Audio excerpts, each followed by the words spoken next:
శ్రీ గురుభ్యో నమ. శ్రీమాత్రే నమ. ఓం నమ శివాయ. మీ ఇంట్లో సంపద పెరగాలంటే ఏం చేయాలో తెలిసిన ఈ ఒక్క చిన్న పరిహారాలు చేయండి, అంతే మీ ఇంట్లో సంపద భారీగా పెరుగుతుంది.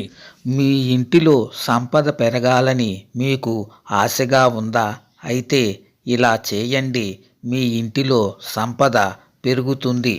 ఇంటికెదురుగా మెట్లుంటే తీసేయండి, బీరువాను నైరుతిలో ఉంచండి.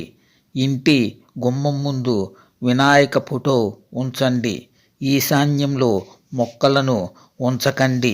ఈశాన్యంలోనే పూజ చేయండి. వంటగదిలో పూజ చేయకండి.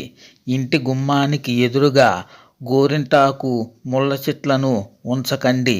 ఇంట్లో ఏనుగు విగ్రహం ఉంచుకోండి. అప్పుడే మీ ఇంటిలో సంపద పెరిగి తీరుతుంది. వీడియో చూసినందుకు ధన్యవాదములు.